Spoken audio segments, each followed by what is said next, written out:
Bienvenidos a Van Contigo, un programa que nace para visibilizar, concienciar y acompañar a todo adulto mayor y a sus cuidadores. Hoy traemos el tema Cuidar Conciencia, salud médica y dental en casa para adultos mayores. Y nos acompañan dos empresas que realmente son tremendos aliados. Tenemos al licenciado Reyes de Vitae y a nuestra querida amiga, la doctora Karina Quiñones de Home Dental. Bienvenidos. Gracias. Entonces, realmente me emocioné mucho y dije, bueno, vamos a juntarlo porque así todo el que está en casa y tiene una persona que necesite un cuidado profesional, entonces ¿y si lo compactamos? Entonces vamos a tener que ver cómo lo vamos sintetizando, pero con mucha emoción y amor este programa. Bienvenido, licenciado Reyes. Vamos a empezar por ustedes, por Vitae. Vitae es una empresa que se caracteriza por un cuidado profesional de enfermería en casa. ¿Nos puede abundar un poquito más de desde dónde comienza la labor de ustedes y hasta dónde culmina? Claro que sí. El enfoque de Vitae es exactamente brindar servicios de salud en casa, desde lo que podría ser una toma de muestra, como algo sumamente fácil o asequible, hasta lo que sería cuidados de enfermería enfocados en intensivo, pero directamente en el hogar. Monitor cardíaco, ventilación mecánica, etc. Muy bien. Y la doctora Quiñones, ella es odontóloga. Cabe destacar que nos conocimos por las redes sociales y todo comenzó la primera vez que yo ventilé que tenía una idea de un programa de televisión. Ella fue la primera que, sin conocernos físicamente, me dijo, cuenta conmigo, dale, y me invita. Entonces, para mí es muy lindo que ella esté aquí presente. La doctora Quiñones fue quien me explicó y a través de ella fue que entendí la importancia de ver la odontología, la importancia de la odontología en la tercera edad. Entonces ella es experta en esta parte gerontológica y ofrece sus servicios en casa. ¿Por qué en casa, doctora? Bueno, tenemos muchos pacientes que trasladarlos al consultorio es realmente un reto. A veces, ya sea por dificultades de movilidad o porque la logística con los familiares se complica y se crean trabas para llegar al odontólogo. Entonces nosotros tratamos de evitar eso, de facilitarle a los familiares y al paciente para que la salud bucal sea una realidad. Buenísimo. Realmente con la doctora Quiñones yo entendí un poco la importancia de que hay muchos factores que comienzan por la boca, que uno por desconocimiento no lo sabe. Me encantaría que usted antes de ya empezar con la generalidad del cuidado, hablemos de esa importancia de cosas que pasan que pueden empezar por la boca y no parece. Bueno, miren, la boca es un reflejo de la salud del cuerpo. La salud comienza por la boca cuando podemos alimentarnos adecuadamente, cuando tenemos la confianza de sonreír porque tenemos una sonrisa estética, sana, cuando tenemos la comodidad de masticar adecuadamente los alimentos. Eso se ve reflejado en una mejor salud a nivel general.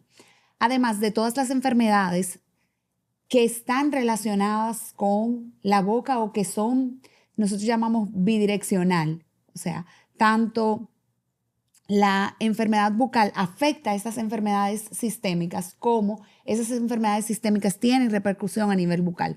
Una de las más frecuentes es la diabetes. También se está hablando de que la enfermedad del Alzheimer pudiera estar relacionada con infecciones a nivel bucal. También se habla de las enfermedades cardiovasculares.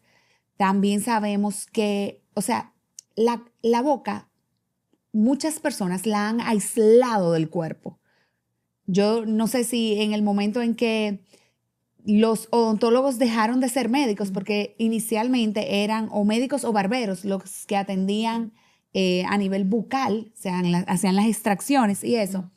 Cuando ya la odontología, digamos, como que se separó y fue una carrera aparte, muchas personas piensan como si hubiésemos sacado la boca del cuerpo. Y tenemos que saber que la boca es un órgano que le pertenece al cuerpo y que debe ser atendido de esta manera. Buenísimo. Parte de lo que hablábamos en programas anteriores es donde estuvimos con un gastro y una nutrióloga, era que muchas veces cuando llegamos a ver al paciente o al adulto mayor en casa, comienzan a notar que hay un tema de pérdida de peso y que muchas veces es que quizás está pasando algo en la boca y que quizás no tienen, como usted misma me explicó una vez, no lo dicen, pero quizás está pasando algo y como han perdido sensibilidad, quizás es algo que quizás con profilaxis a tiempo quizás se pudiera prever. Sí, todo lo que se toma a tiempo, la solución siempre es mucho más sencilla. Pero tenemos que ver que en la boca hay varias señales que pudieran alertarnos de que el paciente tiene un tema. Una de ellas es que dejan de comer cosas que usualmente comían, ya sea porque le molesta el frío, el calor, tiene insensibilidad, o porque masticar los alimentos duros le cuesta. A veces tienen úlceras, llagas, infecciones o prótesis desadaptadas.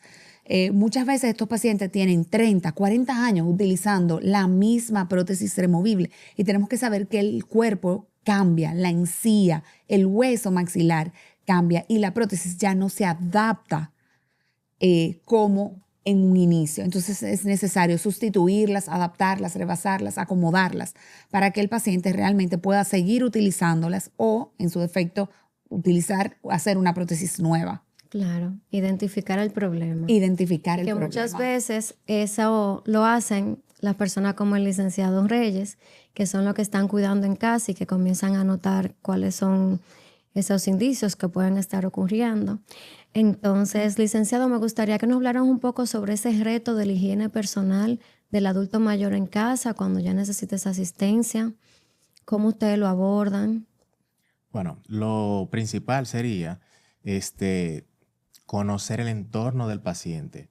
Cuando hablamos del entorno del paciente, no solamente nos referimos a su hogar, a su habitación, a su baño, no. El paciente tiene un entorno más basado en lo social que en lo físico. ¿Por qué? Porque hasta con las personas que comparte el paciente pueden demostrar que eso genera un cambio en el paciente. Esos cambios se reflejan en su salud.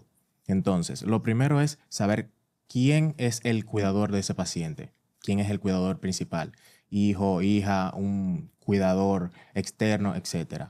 En base a eso, seguimos indagando. Vemos cuál es el entorno del cual se rodea el paciente a nivel físico. Su habitación, su baño, su sala, sus quehaceres, cuáles son sus hobbies, cosa de que podamos crear un ambiente más adecuado para el paciente. La salud y la higiene del paciente por lo regular empieza a deteriorarse, qué bueno que la doctora lo mencione, por la boca. 100% de acuerdo. ¿Por qué? Porque no es solamente lo que entra, sino lo que va a dejar de entrar. El paciente puede empezar a dejar de comer. Y en el momento en el que el paciente deja de comer es cuando empiezan los problemas. Ahí esta es una señal de emergencia. En el momento en el que un paciente deja de comer, ya empiezan los problemas. Entonces, cuando hablamos de la higiene del paciente, tenemos que tomar en cuenta de que una de las cosas que siempre terminamos dejando por alto o saltándonos es la higiene de la cabeza. Esto es un tema como que bastante extenso porque por lo regular eso es de las cosas que son más puntuales, pero a la vez durante el baño siempre como que dejamos. Entonces, el paciente tiene que lavarse la cabeza. Quizá no todos los días, de forma así como que exhaustiva, pero tiene que lavarse la cabeza. Siempre hay complicaciones porque, dígase por ejemplo, en el caso de una dama, que es más complejo, puede ser un poquito más tedioso, puede incluso hacer que la paciente, dependiendo del tipo de abordaje que se realice, se sienta un poquito más incómoda y entonces empieza el proceso de negación. Pero es muy importante abarcar esa área. Luego de eso, como la doctora va a indagar en el tema de la boca, le dejo su área intacta. Entonces, continuamos con lo que serían las uñas, los dedos. Los pacientes siempre tienden a utilizar en particular las manos. Esa es su manera de expresarse en muchos aspectos. No es solamente enfocarse en el hecho de que tenga las uñas limpias. Un paciente te puede demostrar su estado de ánimo por cómo mueve los dedos. Con lo más simple y llegar a un diagnóstico. Entonces, continuamos con lo que sería su higiene de la piel. Los pacientes siempre empiezan con los problemas de la piel avisando con tiempo. La piel siempre avisa. El cuerpo en sí, por lo regular, tiende a dar señales. Hay otras que son más silenciosas, pero la piel siempre avisa. Un paciente que no se esté hidratando bien, se nota en la piel. Un paciente que no se está bañando de forma adecuada, se nota en la piel. Un paciente que no se está alimentando, se nota en la piel. Entonces, siempre hay que tomar en cuenta cómo va la piel del paciente. Deshidratación, úlceras, que las úlceras las personas creen que solamente es cuando ya hay una apertura de la cavidad cutánea y no es el caso. Hay muchos tipos de úlceras. Entonces, continuamos con lo que serían sus zonas íntimas. El paciente tiene que ser evaluado, tiene que ser inspeccionado de forma sutil porque claro está, es su intimidad, es su privacidad, pero siempre hay que hacer revisión. Hay que hacer revisión de esa área porque la higiene es muy, muy, pero muy importante en estas zonas. Pasa mucho que los viejitos, ¿verdad? Tienden a lavarse de forma muy superficial. En el caso de los varoncitos, ¿verdad? No tienden a retraer su miembro, entonces se genera mucha suciedad en esa área. Y el hecho de que nosotros como los cuidadores, en este caso, no le demos la importancia a este tipo de detalles, son los que van a hacer que nuestro paciente poco a poco vaya deteriorándose. Los pies. Con los pies siempre me gusta abordar mucho porque recuerdo una persona con la que tuve la oportunidad de conversar en el pasado, que decía que los pies le basta con que el agua de arriba corra. Eso se escucha mucho en la calle, pero no es así. No basta. Los pies son como cualquier parte que tomemos la iniciativa de lavar. ¿Por qué? Porque componen parte de nuestro cuerpo. La mayoría de las afecciones que pueden afectar en los pies son hongos que poco a poco van afectando la salud del paciente y cuando le sumamos ciertas otras enfermedades, ya dígase un factor vascular, una diabetes, van a hacer que vaya complicando más el panorama. Claro, y también usted mencionó, bueno, yo no lo dije, pero al licenciado lo conocí en un taller donde también estuvo la doctora Quiñones, en un taller por Seidy Parra, y me encantó, y realmente de ahí vino la idea de ellos, de traerlos juntos. Y usted me parece que mencionaba lo del corte de uñas. El Sí. corte de uñas, creo que muchas veces lo pasamos desapercibido, sin embargo, el tener las uñas largas puede hacer que se lesionen con los zapatos. Y usted daba una técnica de corte de uña, me parece, que era... Sí. Estábamos hablando de lo que sería el corte recto. Claro está, limando los bordes para evitar que hayan zonas afiladas. ¿Por qué? Porque por lo regular las personas, los adultos mayores, a veces se laceran, se aruñan Ujú. y ni siquiera cuenta se dan. Cuando vienen a darse cuenta es porque el cuidador se percató y dijo, pero ¿y cómo usted se hizo ese aruñón? Ay, yo no sé. Pero tiene ya el brazo, como dicen, cocinado, porque ya Claro. tiene varios. Entonces, siempre es bueno hacer este tipo de cortes. Un corte recto, entonces limar los bordes y tratar de sacar la suciedad. Muy importante. ¿Por qué? Porque los dedos siempre terminan en la boca, de una u otra manera. Buenísimo. Entonces ya hablando de la boca, retomamos a la boca, doctora. Nos gustaría que nos mostrara cómo sería esa asistencia. Primero, recordar un poco a los que todavía son autónomos, los adultos mayores autónomos que nos están mirando, cómo pueden ellos mismos cepillarse correctamente la boca y llamados de alerta versus cuando ya necesitan ya la ayuda del licenciado con con el aseo. cepillado. Sí. Claro, mira, hay varios puntos importantes a la hora del cuidado bucal. Lo primero es que debemos siempre hacer una revisión de que no haya ninguna úlcera, llaga, por lo menos una vez a la semana, que el cuidador o el mismo paciente revise la boca con detenimiento.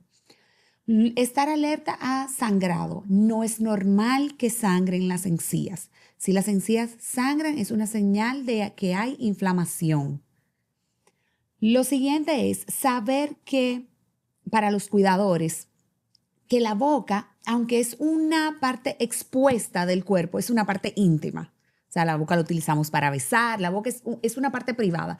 Y realmente debemos pedirle autorización al paciente para asistirlo con eso. Yo siempre le digo, debes pedirle permiso, invitarlo a cepillarse los dientes para que el paciente sea más colaborador. Esto cuando el paciente no lo puede hacer por sí mismo.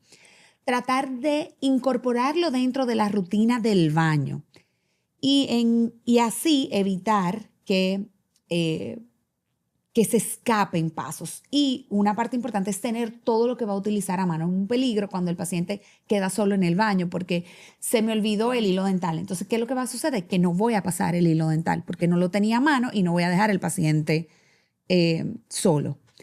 Entonces, en la salud bucal, la constancia es más importante que la perfección. Claro, yo voy a tratar de hacerlo lo mejor que pueda cada vez que lo haga, pero es importante hacer el cepillado con un cepillo suave, de cerdas suaves, y pasta con flúor del tamaño de un guandul. No hay necesidad de cubrir el cepillo completo de pasta. Y ese cepillado debe durar al menos 2 minutos. 2 veces al día, 2 minutos. Entonces, como parte de la rutina diaria del baño. Vamos a motivar al paciente a que haga solo tanto como el paciente pueda. A veces, por ejemplo, si tenemos un paciente con demencia, lo que debemos hacer es guiarlo en el paso a paso. O sea, quizás tiene la destreza motora todavía para higienizarse, pero se le pueden olvidar algunos pasos. Entonces vamos a irlo acompañando diciéndole, ok, vamos a tomar el cepillo, vamos a colocarle la pasta dental, lo vamos a poner de esta forma. El hecho de modelar, usted se pone al frente al paciente y lo hacemos juntos. Eso te puede ayudar a que el paciente en casa se higienice adecuadamente. O sea, vamos o dando paso a paso o modelando con el ejemplo. Y ya cuando es el momento de asistirlo al 100%, hay varias técnicas que pueden ayudarnos. Una es, primero nos ponemos a la altura del paciente porque cuando estamos sobre el paciente nos vemos como amenazantes. Entonces, como una figura de autoridad. Como una figura de autoridad. Y lo que queremos es ser una figura agradable y decirle con una sonrisa, acercarse al paciente. Probablemente el paciente acceda si está dentro de la rutina o después de una comida. O sea, la mayoría de los casos lo permiten. Entonces, cuando vamos a cepillarlo, tenemos todo lo que vamos a utilizar a mano, el cepillo, la pasta.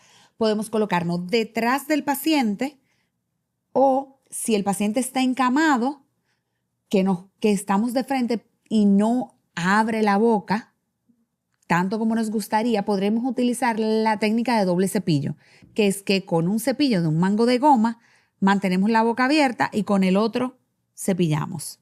Es una de las técnicas que a mí más me gusta porque permite que el cuidador llegue a zonas que de otra forma no llegaría, porque muchas veces vemos que solamente higienizan la zona anterior y es importante que lleguemos a todos los dientes. Buenísimo. Realmente, para mí como hija cuidadora, no quiero abundar mucho por la privacidad de mis padres, pero si hay algo que yo trato de hacer y por lo cual me levanto todos los días a las 5:30 de la mañana para estar en su casa a las 6, es respetar que o sea, su hora de ellos abrirse a la ayuda y todo lo que tenga que ver con la higiene personal es recién levantados. Entonces yo me he dado, bueno, no nada más me he dado cuenta, eso es como instintivo, pero también facilidad. Creo que La es rutina que es el aliado perfecto exacto, del cuidador. hay que respetarlo y de hecho algo que yo hago mucho es que aunque muchas veces como que ellos mismos quieren hacer las cosas en otro orden, yo le hago el énfasis, no, primero vamos a hacer esto, no, primero vamos a hacer, entonces los voy inspirando de alguna manera. Y obviamente tengo 2 casos distintos y a veces con música, a veces con chistes. Y la verdad es que una de las cosas que me ha hecho a mí como cuidadora decir que no negocio mi tiempo de sueño es que en esta nueva etapa yo me di cuenta que si yo no me acostaba realmente temprano y dormía mis horas de sueño, yo no iba a poder ser una rutina agradable para ellos. Y yo lo que iba a hacer era lacerarme a mí como cuidadora, lacerarlo a ellos. Entonces, mientras tanto, tuve que abrazar la nueva etapa y con amor entender que llegan nuevos cambios entonces en mi rutina, pero que lo importante es respetar lo que es mejor para ellos. Y realmente cuando he pecado de querer sacarlo de la rutina, ya sea porque hay un compromiso o porque las festividades o lo que sea, confieso que es un gran reto porque que se bañen a una hora que no lo tienen programado, eso mira, eso es como si fuera una falta de respeto. Entonces creo que es muy importante que tratemos de respetarlo y que seamos nosotros los cuidadores que nos adaptemos a ellos, más que pretender que ellos se van a adaptar a nosotros, porque ya de por sí muchas veces cuando ya necesitan de uno en casa, porque realmente no tienen esa autonomía y necesitan mucha comprensión y apoyo. Entonces, ya siguiendo con el licenciado, con el mismo orden de la boca, me gustaría que nos explicara un poco esos observaciones o a todo el que nos está viendo sobre la importancia de qué observar y cómo suministrar la comida cuando un paciente necesite esa ayuda para comer, ya sea porque esté encamado o no. Y como nos mencionaba el gastro en entrevista anterior, eso de la deglutación. Diglución, sí.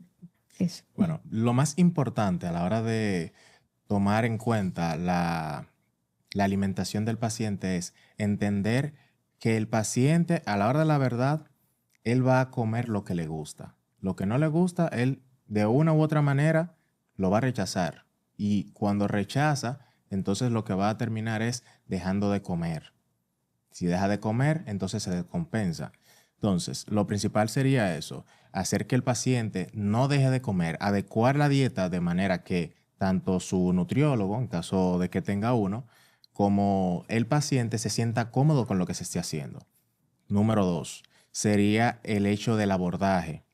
Hay que entender que no todos los pacientes están dispuestos a que lo ayuden con cosas que está acostumbrado a hacer. Siempre y cuando el paciente pueda hacer las cosas, hay que fomentar la autonomía en todo sentido de la palabra, dentro y fuera del ámbito alimenticio. El paciente tiene que tratar de hacer las cosas siempre y cuando esto no le afecte. En el momento en el que ya sí definitivamente necesita ese soporte, esa ayuda, lo apropiado es que el paciente esté lo suficientemente sentado y hacer pausas, que vaya comiendo despacio. El tiempo del paciente es sagrado. Todo lo que esté después del paciente debe esperar. Hay que darle el tiempo necesario a la alimentación del paciente. En cuanto a las cantidades, siempre se toma una media en base a lo que el nutriólogo ordene, si tiene un nutriólogo, o en base a la información empírica que podemos adquirir a través de los cuidadores o los familiares directamente. ¿Él comía mucho? Sí. Ok, ¿cómo qué cantidad? Más o menos esta cantidad. Y en base a ese conocimiento, ir tanteando. Porque muchas veces el paciente te dice, ay, yo no quiero más. Pero ya se ha bajado media loma de arroz, ¿verdad? Claro. Es importante también porcionar. No podemos darle solamente arroz. Hay que darle una dieta lo suficientemente balanceada para que pueda tener los nutrientes que necesita para el aporte diario. Aquí recalcamos la importancia del cuidado de manera integral.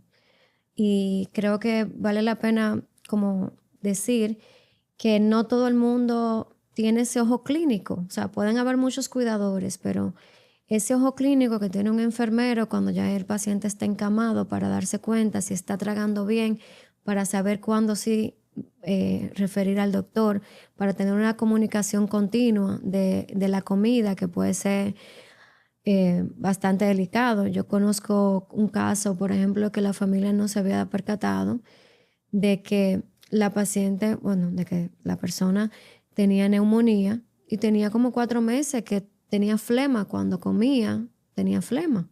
Entonces, creo que un poco también la diferencia cuando el cuidado es profesional y cuando no. Y yo como cuidadora, y sé que no todos tienen acceso a un cuidado profesional en casa, me nace como decirle como ese llamado de atención de que siempre que usted vea que no está tragando bien, tenga cuidado, consulte con el médico.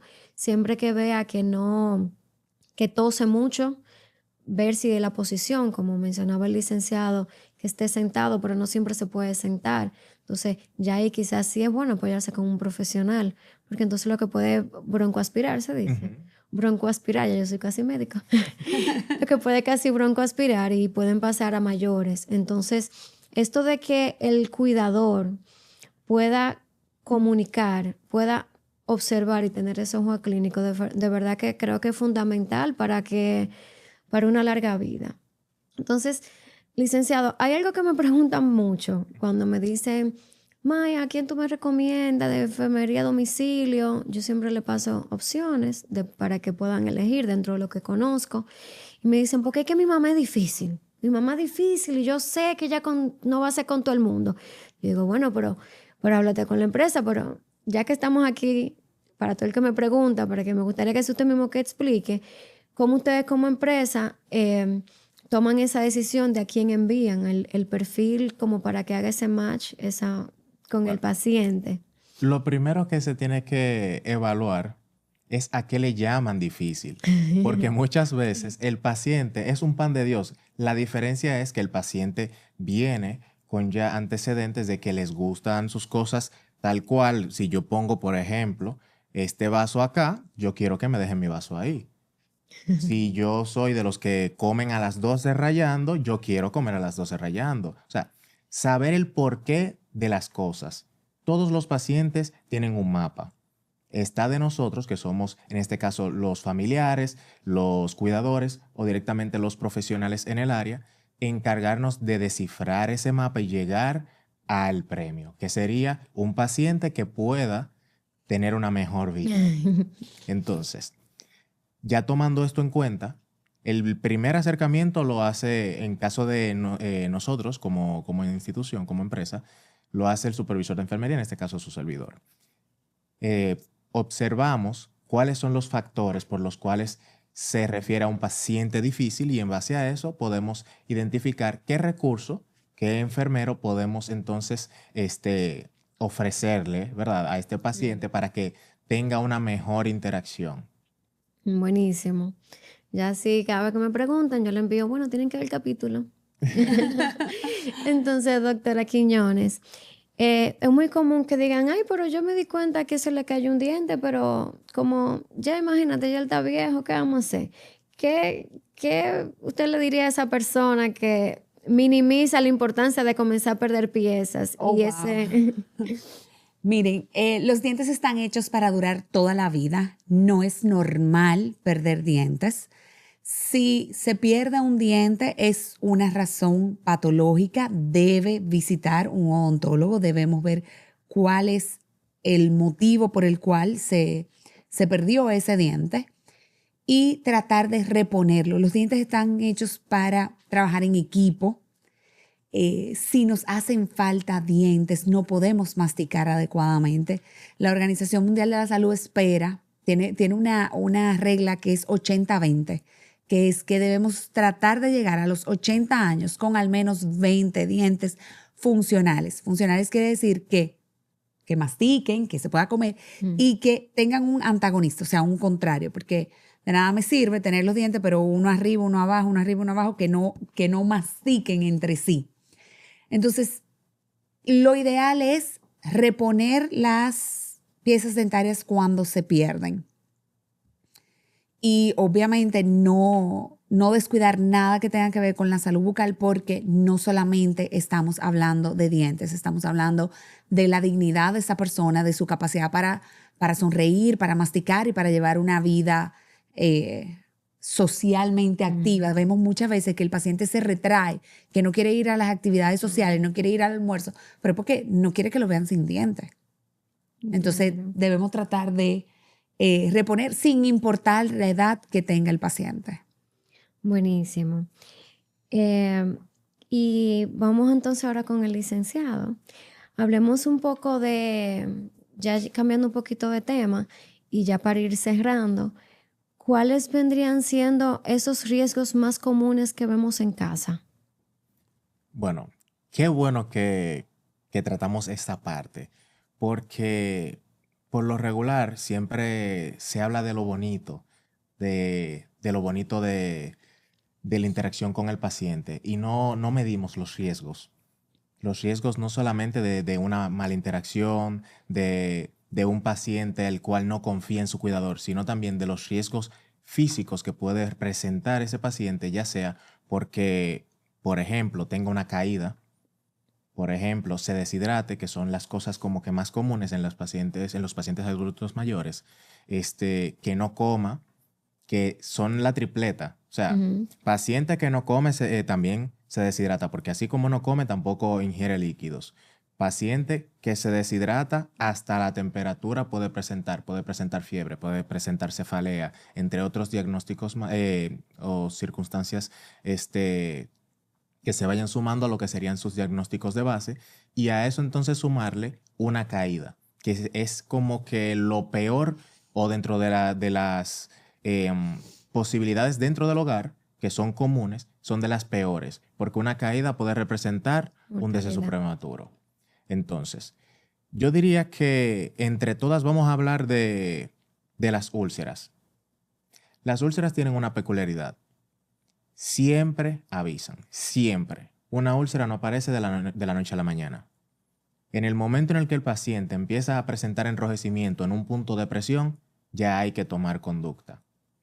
El enrojecimiento, si pasa de cierta cantidad de tiempo, digamos un caso hipotético, 15 minutos, un enrojecimiento, ya luego de cambiar de posición, no debe continuar un enrojecimiento. Si pasa de 15 minutos, 20 minutos, digamos como máximo una hora, hay que tomar conducta, hay que ver el porqué de ese enrojecimiento. Otro tema, los adultos mayores tienden a tener la piel mucho más sensible que las personas comunes. Por ende, son más susceptibles a rash, Ujú. a cierto tipo de Alergia. comezón, alergias y demás. Es muy importante tomar en cuenta el observar todos los días la piel de los adultos mayores. En el caso de la deshidratación, los adultos mayores, aparte de que no ingieren muchos líquidos, no solamente por el hecho de que no quieren, sino porque poco a poco su cerebro va descartando funciones y eso es normal, eso es deterioro cognitivo, eso es parte del envejecimiento. Tenemos que tomar en cuenta de que la piel es nuestro músculo más grande.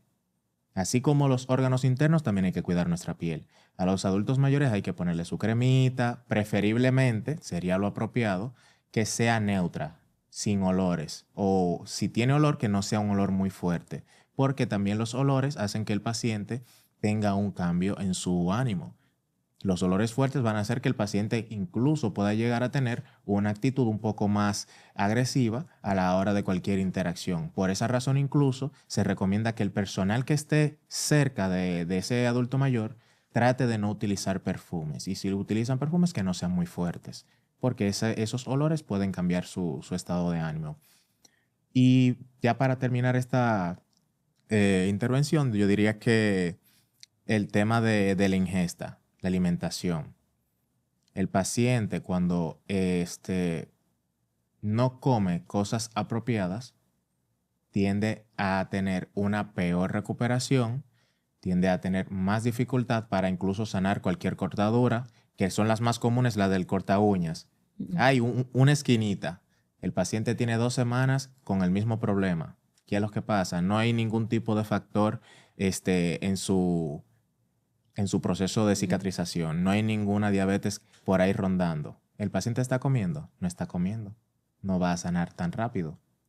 Hay que hacer Claro. enfoque en ese tipo de detalles. Buenísimo, creo que bastante claro, licenciado, muchas gracias.